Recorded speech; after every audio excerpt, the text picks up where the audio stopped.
할렐루야. 안녕하십니까 여러분. 오늘도 여러분과 함께 아름답고 맛있는 만찬을 나누도록 하겠습니다. 그런 만찬을 준비하는 가운데에서 전 세계가 같이 겪고 있는 코로나19라는 그런 알 수 없고 보이지 않는 작은 바이러스의 발현을 통해서 경제적으로, 정치적으로, 문화적으로 큰 혼돈과 공허 속에 빠져 있는, 그래서 미래를 어떻게 살아갈 것인지 막막한 우리의 민중들에게, 우리 사랑하는 형제 자매들에게 어떤 길을 말씀을 통하여 제시할 수 있을까? 그분들이 이 말씀의 양식을 먹게 되면 내가 길이요 진리요 생명이라고 말씀하신 그 길과 진리와 생명을 발견하고 그 실체 속으로 들어갈 수 있을까? 참으로 고민하며 고민합니다.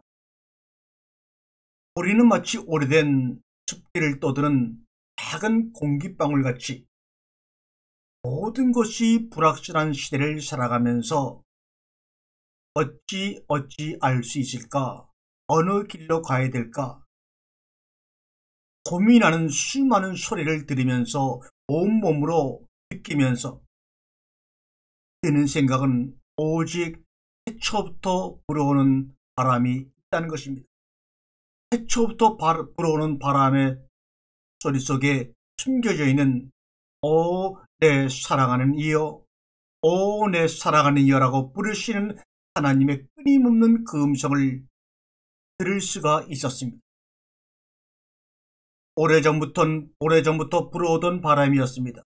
해거 쪽부터 들려오던 소리였습니다. 그러나 우리 모든 인간들은 그 소리에 응답하지 아니하고 하나님의 낯을 피하여 나무 사이에 숨어서 선과 악으로 분별해가면서 침묵하며 지금까지 살아온 결과가 지금 우리가 당하는 현실이요 앞으로 펼쳐질 현실입니다. 사랑하는 여러분, 오늘 우리가 들려주는 이 말씀의 양식을 먹고 생명나무에서 열리는 12종류의 생명과실들을 다 함께 나누어 먹음으로 말미암아 각자의 가슴과 영혼 속에 감추어두었던 그 아름다운 12종류의 꿈들을 함께 나눌 수 있다면 얼마나 좋을까? 이것을 위해서라면 모든 것을 다 바칠 수 있다고 하는 생각을 가지면서 오늘도 주님이 주신 말씀을 양식으로 만들어 여러분들과 함께 나누겠습니다. 오늘 말씀의 양식의 제목은 12종류의 생명과실 이야기입니다.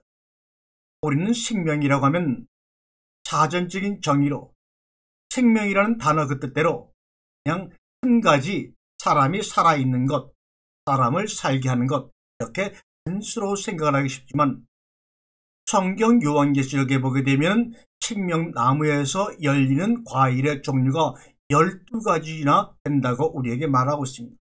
그만큼 사람은 단순히 살아가는 것 같지만 그 오랜 옛날부터 들려오는 바람 소리에 숨겨져 있는 내 사랑하는 이여, 내 사랑하는 이여라고 들리는 그 음성에 답하는 자들은 아무도 상상할 수 없었던 신비스러운 삶의 12가지 생명과실을 먹고 그 나라 그 땅을 체험하며 이 땅에서 살아갈 수가 있다는 얘기입니다. 예수님이 마태복음 5장 6장에서 말씀하신 산상수훈이 있습니다. 그 산상수훈은 하나님께서 모세에게 주신 10가지 십계명을 심층적으로 해석하신 것인데, 보니 5장과 6장에는 10가지 십계명을 다 해석해 주신 것이 아니라 심층적으로 말씀하신 것이 아니라 9가지 계명을 말씀하시고 한 가지 계명은 말씀하지 않고 있습니다. 그것이 뭐냐? 안식일에 대해서는 말씀하지 않았습니다. 왜 그랬을까요? 당연하지요. 안식일의 주인이신 예수 그리스도가 지금 산 위에서 민중들을 향하여 말씀하고 있으니 말하는 것보다 안식일 자체, 안식일 주인이신 그분을 보고 듣는 사람들에게 안식일에 대해서 굳이 심층적으로 따로 말씀할 필요를 못 느꼈겠죠. 그런데 오늘 제가 말씀드리고자 하는 것은 예수님께서 마태복음 5장 6장을 통해서 산상수훈을 말씀하실 때 말씀하신 그 많은 내용들도 중요하지만 십계명의 9계명을 심층적으로 해설하여 이해할 수 있도록 말씀해 주신 것도 중요하지만 실제로 저는 더 중요한 사실은 예수님이 말씀하지 않은 내용이 더 중요하다는 것을 깨달았습니다. 우리가 평생 수천 년 동안 고민하며 우리가 그 속에 붙잡혀서 거기서 벗어나려고 다양한 언어를 사용하며 우리가 행했던 믿음의 행위, 바로 번제라는 사건입니다. 선악과의 사건과 아담과 이브의 타락 사건을 우리는 알고 그렇게 믿고 온전히 거기에서 벗어나려고 예수가 오셨다고 알고 있는데, 주님은 하나님이신 모세의 십계명을 해설해주는 산상순에서조차 선악과 사건과 아담과 이브의 타락에 대한 내용들을 전혀 입에도 담지 않았습니다. 그 사건과 선악과 나무를 전혀 알고 있지 못하신 분처럼 한마디 말씀도 안 했다는 것이 더 중요하다는 것을 우리는 놓치면 안 됩니다. 그래서 요한계시록 22장에 주님이 마지막으로 말씀하십니다. 너희는 나의 말씀에, 성경에 이야기에 어떤 이야기도 더하거나 빼지 말라. 만약에 그를 하게 되면 어떤 일이 벌어진다고 나와 있죠. 가감함으로 말미암아 벌어지는 그 끔찍한 저주와 심판은 입에 담기조차 어렵습니다. 이 가감하지 말라는 이야기는 단어적인 측면도 있지만 문장적인 측면도 중요하다는 사실입니다. 원죄나 애정설, 어거스틴이 이야기하고 있다는 원죄나 애정설 같은 것이 바로 문장적인 측면의 가감에 해당되는 내용들입니다. 이런 원죄 이야기나 애정설 같은 경우는 성경에 없는 것들을 교리로 신학으로 더해진 것입니다. 또한 그러면 뺀 것은 무엇이냐? 창세기 1장에 나오는 첫째 날부터 7째 날까지의 이야기를 통해서, 언약을 통해서 하나님의 계시를 깨닫지 못하는 것이 바로 가함하는 것입니다. 빼버리는 것입니다. 그러므로 우리 인류는 믿음의 신앙생활을 한다고 하면서 처음부터 더하고 빼는 범죄, 주님이 그렇게 내 말씀에, 성경에 가감하지 말라는 이야기를 우선적으로 행해놓고 성경을 읽어 들어가니 첫 단추가 잘못 끼워진 그 옷이 제대로 단추가 끼워져서 입을 수가 있겠느냐, 그 말입니다. 그리스도로 옷을 입어야 되는데 첫 단추가 잘못 끼워지고 마지막 단추가 잘못 끼워짐으로 말미암아 그리스도로 옷을 입었다는 내 모습을 보니, 서로의 모습을 보니 대상하기 그치가 없었던 것입니다. 우리는 12종류의 생명과 이야기를 하면서 숲과 나무의 이야기를 하지 않을 수가 없습니다. 숲과 나무의 이야기는 말씀 퍼즐 맞추기와 같습니다. 저의 사랑하는 막내 아들이 아들을 낳는데 이놈이 그 아들의 이름을, 제 손주 이름을 어느 날 북한의 아버지 이렇게 이름을 지었어요 라고 해서 보니까 큰 글자였습니다. 채숲, 포레스트 초이. 아니, 아들의 이름을 숲이라고 지었어요. 처음에는 참으로 당황스럽습니다. 그런데 자꾸만 입에 달고 불러보니 그 이름을 부를 때마다 입에서 달콤함을 느낄 수가 있어요. 아, 참 이름 잘 지었구나. 지금은 그렇게 생각합니다. 그 숲이라는 아이를 보면서 하나님이 말씀하신 이 말씀이 기억납니다. 이네 호부 메호바, 보라 심이 아름답구나. 보라 심이 좋구나. 하나님이 저와 여러분을 향했던 그 고백이 바로 숲이라고 이름 지어진 손주를 향해서 고백하는 저의 고백이기도 합니다. 여러분, 하나님이 보시는 대로 여러분들이 나를 봐주시고 제가 여러분을 보아주고 그렇게 소리쳐 말해주세요. 그것이 바로 우리나라의 어떤 가수가 부른 타타타라는 노래 제목입니다. 타타타라고 하는 것은 쌍크리스토입니다. 한문으로 말하면 여여지여입니다. 여여진여라고 합니다. 있는 그대로 진실한 본연의 내 모습을 봐주세요. 있는 그대로 나 자신의 모습을 불러주세요 라는 것이 바로 타타타라는 쌍크리스토 말입니다. 바로 킨네 토브메와 보기에 심이 좋구나 하시는 그 하나님의 음성은 나를 여여진여 타타타로 봐주시고 불러주시는 겁니다. Behold, 보라 한거나 이게 바로 여여여 진여여 아타타라구나. 바로 이것이 너로구나. 바로 이러한 하나님의 고백이 이 땅의 약한 자들, 아픈 자들, 가난에 시달리는 많은 땅의 백성들의 기도로 고백되어지는 것이고, 가난한 자들과 내 재물을 나눔으로 고백되는 것이고, 상처를 갖고 깨어진 마음을 갖고 살아가는 자들에게는 말씀을, 생명의 양식을 공급해 주므로 고백되어지는 하나님의 고백이라는 것을 여러분 기억하세요. 우리가 생명의 양식을 공급해 주는 그 속에는 내 말을 전해주는 것뿐만 아니라 더 귀중한 것은 그들의 말을 경청해주는 귀한 나눔도 있다는 사실을 우리는 잊지 말아야 합니다. 하나님께서는 세상을 향한 자신의 계획을 가지고 계시기에 하나님의 세상을 이처럼 사랑하사 말씀하고 계십니다. 하나님께서는 또한 세상 안에 있는 우리 각자에게도 한 분 한 분에게도 하나님 자신만의 계획을 가지고 계심을 여러분 눈을 열어 보셔야 합니다. 열매 속에 씨가 몇 개 있는지는 대충 다 압니다. 그러나 그 씨 속에는 얼마나 많은 열매가 숨어 있는지는 아무도 알지 못하는 신비 아닙니까?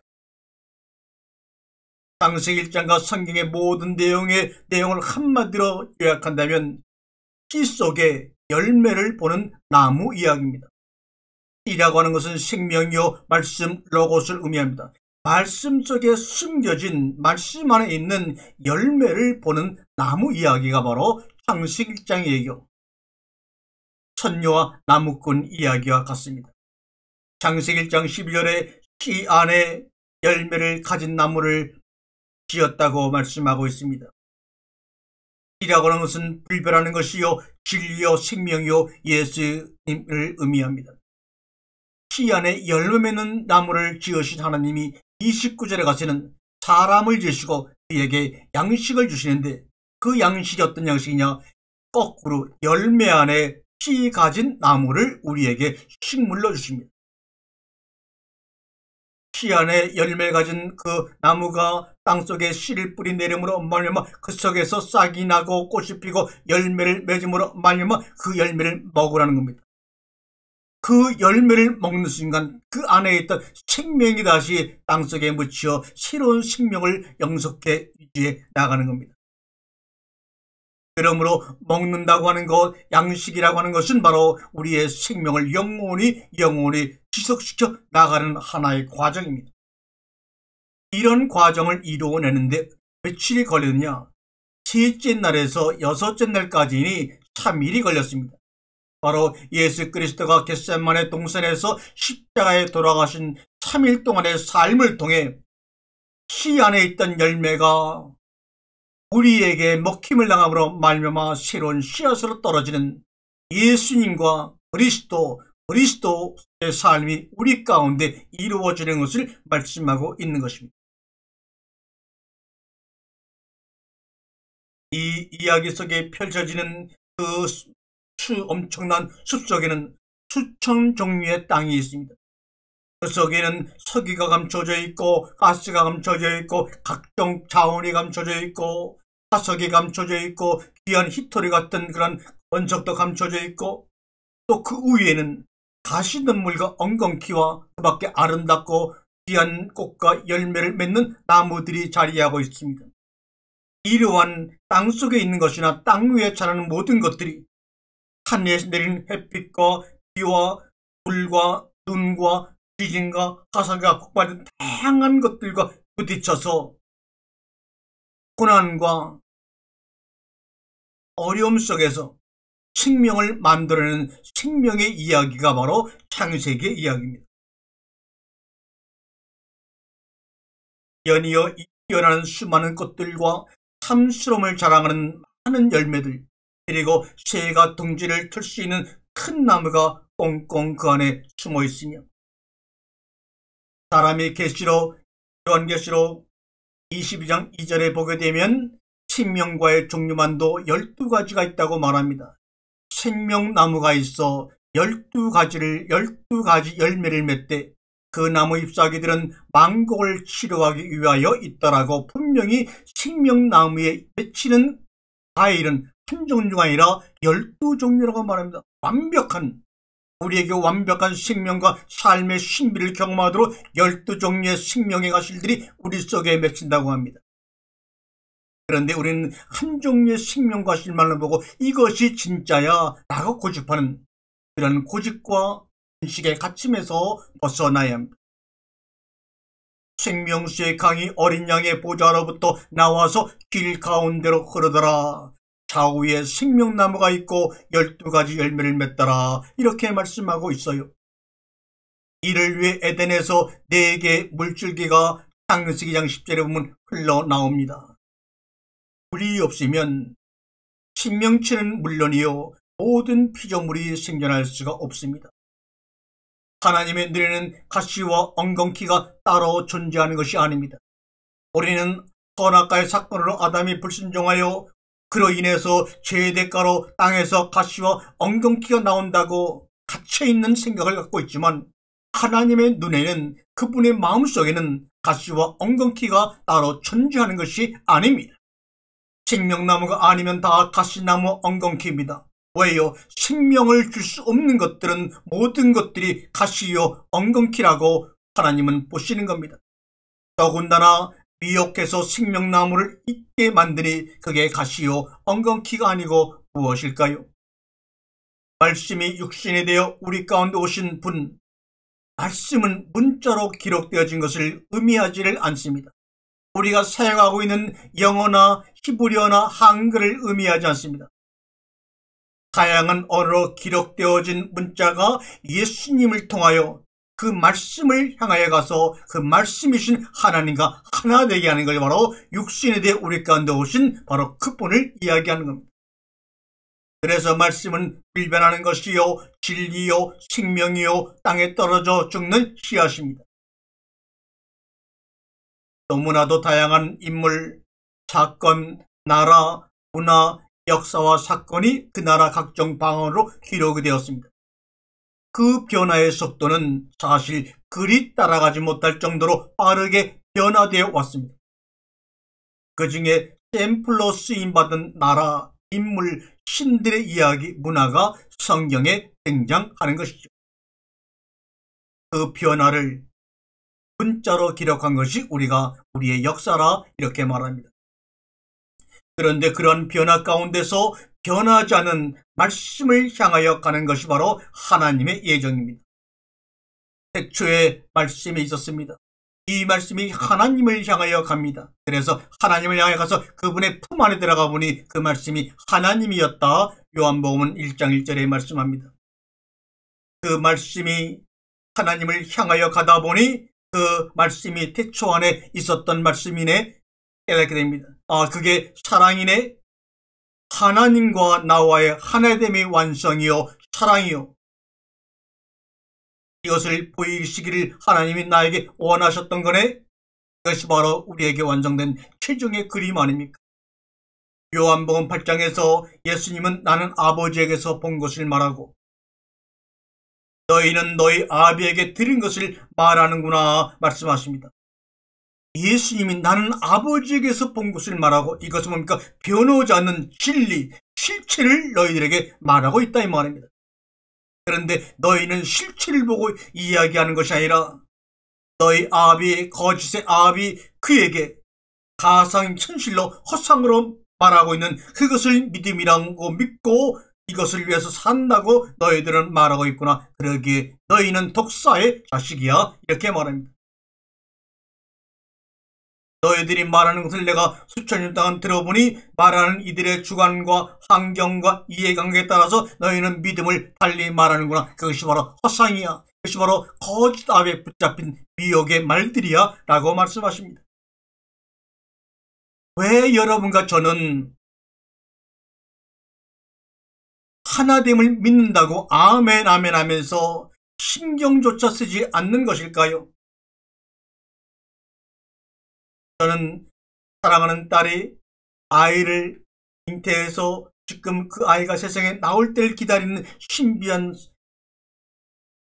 그 시간을 위해서 날마다 기도하고 있어요.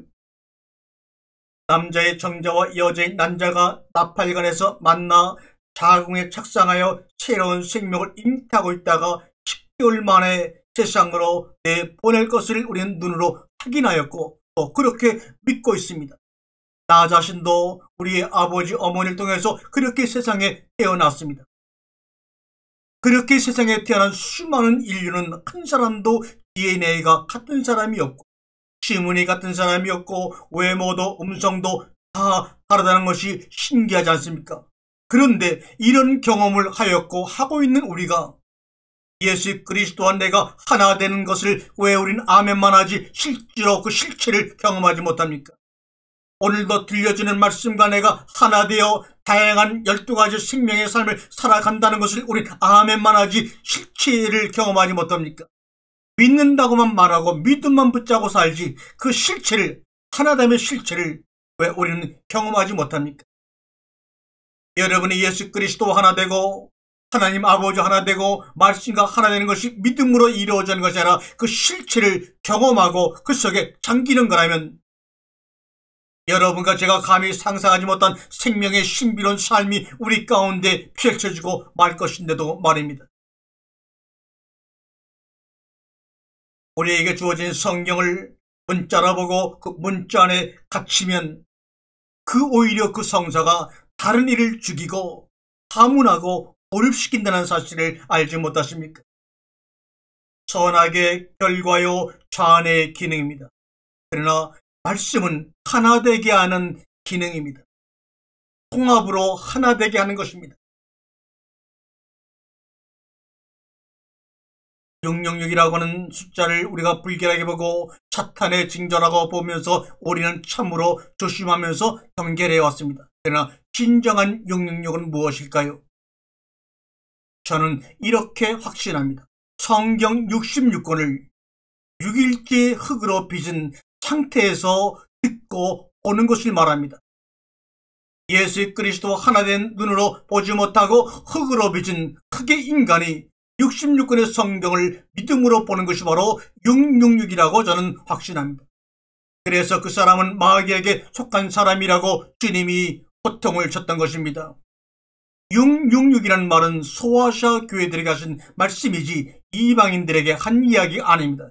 교회 안에서 예수를 믿고 하나님을 믿는 사람들에게 그들에게 너희가 666이라고 한 것입니다. 하나님 하늘과 땅을 창조했다. 하나님이 태초에 하늘과 땅을 창조했다는 이 창세기 1장의 단순한 문맥에서 만약에 하나님을 빼고 그냥 하늘과 땅을 창조했다 라고 읽는다면 무슨 의미로 다가오겠습니까? 아무런 의미도 없습니다. 그럼 도대체 하나님이 뭐야 라는 질문이 나와야 하지 않겠습니까? 그분이 나와 무슨 상관이 있는데 라고 질문을 해야 되지 않겠습니까? 이것부터 해결하고 하늘과 땅을 창조했다고 그 속으로 들어가야지. 하나님이 도대체 뭐야? 그분이 나와 무슨 상관이 있는데? 라는 것에 결론이 안 나고 하늘과 땅을 창조했다고 알고 있음들 무슨 의미가 우리에게 있습니까? 이것부터 해결하고 무슨 말인지 우리는 성경을 알고 있다고 실체를 만났다고 시작할 거 아닙니까? 하늘과 땅은 하나님이 지으신 피조물이요. 실체는 유일하게 하나님이십니다. 실체인 그분을 만나지 못하고 하늘과 땅을 이야기한들 것은 다 가상 속의 허상일 뿐입니다. 그래서 창세기 1장 1절에 태초에 하나님이 천지를 창조하셨다라고 시작을 하고 있는 것입니다. 그 결론이 성경에 완성된 그림이요 하나님의 계시입니다. 도대체 성경, 불경, 도제, 도덕경, 사서오경, 리그베다, 코란, 철학서 등등을 한글로 단어로 비교해 보면 보세요. 거의 90% 이상이 같은 단어를 다르게 배열한 문장일 뿐입니다. 그런데 왜 하나님을 향하여 가지 않고 그 단어와 문장에 붙잡혀서 논리와 이성으로 그것을 이해하려고만 하십니까? 예수님을 통하여 그 로고스가 하나님을 향하여 가서 하나님과 하나됨을 이루는 그림을 본 자가 12진주문이요 12생명나무 과실이요 하나님 나라의 12지파가 되는 것입니다. 요한계시록을 애언설하고 잘못 읽고 사람들에게 공포와 공갈을 치지 마시기 바랍니다. 생판 모르는 아담, 아브라함, 모세를 만나기를 원한다면 우리는 내가 사는 이 시대 속에서 머물지 말고 1차적으로 그들이 살던 곳으로 가야 하는 것 상식 아닙니까? 또한 거기로 가기 위해서는 그들이 살고 있는 지역에 대해서 최소한의 풍습이나 문화나 환경을 알아야 서로 소통하는 데 도움이 될 것이 아닙니까? 더군다나 그들의 삶과 기록물들을 통해 하나님을 만나고 나를 알아가기 위해서라면 더군다나 필수적인 준비사항이 아닙니까?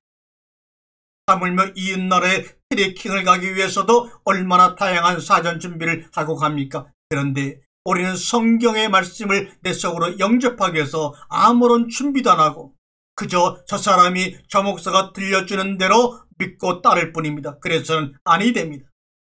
실체를 만나서 실체를 경험하는 것이 내 생각과 내 행위로 내 관념을 믿음으로 알고 믿음으로 응답받게 가는 것은 가상 속의 현실이요 인공지능 속에 사는 것과 다름이 없는 것입니다. 그러나 우리들은 아담과 노아와 아브라함과 모세를 서울로 찾고 있어요. 뉴욕에서 찾고 있어요. 어느 신학대학에서 찾고 있어요. 그러고는 능청스럽게 자신의 학벌과 지식과 배경들을 들이대면서 스펙을 들이대면서 아담을 만났대요, 노아를 만났대요, 아브라함을 안되요라고 허풍을 떱니다. 그리고 그들을 통해 하나님 만나는 길을 알았고 만났다고 하니 더욱더 참 자기를 만나는 길로부터 멀어질 수밖에 없는 현상들이 이 땅에 일어나고 있어요. 부부간, 자식간, 성도간, 사람과의 소통이나 사랑은 거짓 나가 아닌 참나를 통하여만이 이루어지는 것인데 그것이 안되면서 문제 해결 소통을 위해 노력을 수천 년 동안 해왔으니 오히려 마음이 답답하고 무거울 수밖에요. 그래서 주님은 말씀합니다. 사랑하는 자들이여 수고하고 무거운 짐진 자들이여 다 내게로 오라. 내가 너희를 쉬게 하리라 말씀하지 않습니까? 그 예수님의 말씀이 태초로부터 바람을 타고 우리에게 들려오고 있는 것입니다. 그 소리를 들어보세요. 그 소리를 들려보세요. 그 바람으로 부딪힘의 울림으로 반응해 보시기를 주님의 이름으로 간절히 축원을 드립니다. 아멘.